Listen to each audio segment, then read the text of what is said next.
Što je proizvod računovodstva? Proizvod računovodstva jesu financijski izvještaji, godišnje izvješće i različita izvješća namijenjena unutarnjim i vanjskim dionicima. Izvješća za potrebe unutarnjih dionika prilagođena su njihovim potrebama i zahtjevima.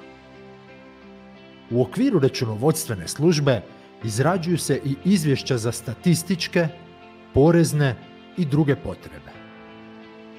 Svaki poslovni subjekt u okviru tehničkih, organizacijskih i kadrovskih mogućnosti osigurava produciranje odgovarajućih izvješća koja mu omogućuju donošenje pravovremenih poslovnih odluka.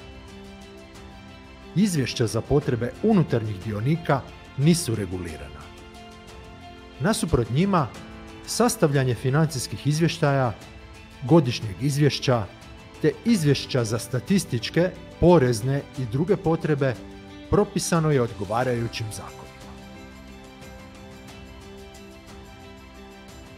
Zakonom o računovodstvu poduzetnici se obvezuju na sastavljanje temeljnih financijskih izvještaja koje čine izvještaj o financijskom položaju ili bilanca, koja daje sustavni pregled imovine, obveza i kapitala na određeni datum, zatim račun dobiti i gubitka koji prikazuje prihode i rashode, te dobit ili gubitak ostvaren u određenom obračunskom razdoblju, izvještaj o ostaloj sveobuhvatnoj dobiti koji proširuje račun dobiti i gubitka s pozicijama koje prikazuju promjene u kapitalu društva tijekom obračunskog razdoblja od transakcija i drugih događaja iz interne okoline društva. Slijedi izvještaj o novčanim tokovima koji iskazuje novčane priljeve i odljeve novca i novčanih ekvivalenata u određenom obračunskom razdoblju, a koje su klasificirane na novčane tokove od poslovnih, investicijskih i financijskih aktivnosti.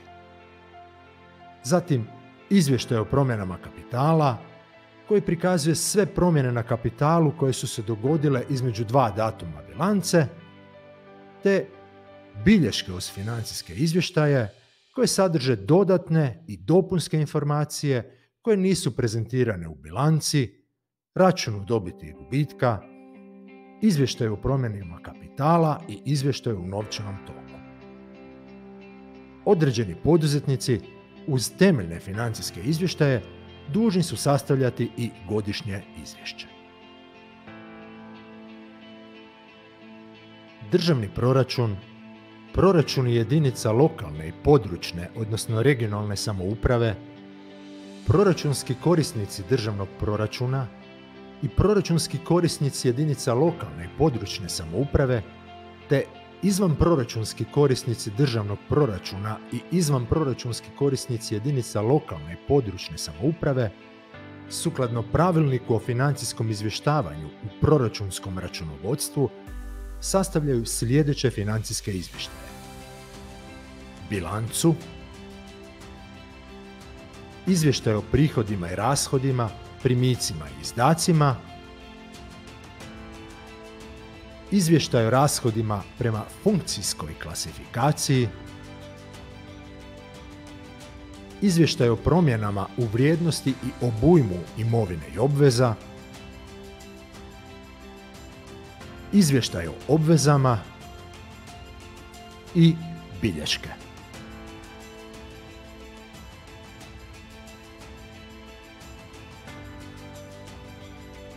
Neprofitne organizacije koje primjenjuju dvojno knjigovodstvo sukladno pravilniku o izvještavanju u neprofitnom računovodstvu i registru neprofitnih organizacija sastavljaju bilancu,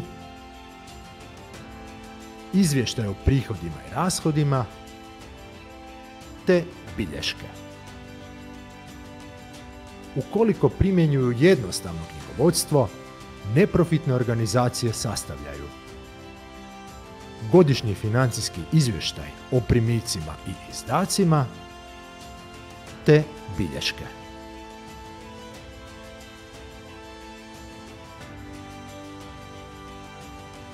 poslovne knjige propisane zakonom i pravilnikom o porezu na dohodak obvezne su za fizičke osobe koje obavljaju samostalnu obrtničku djelatnost, djelatnost slobodnih zanimanja, djelatnost poljoprivrede i šumarstva. Navedeni subjekti vode sljedeće poslovne knjige: knjigu primitaka i izdataka, popis dugotrajne imovine, knjigu prometa,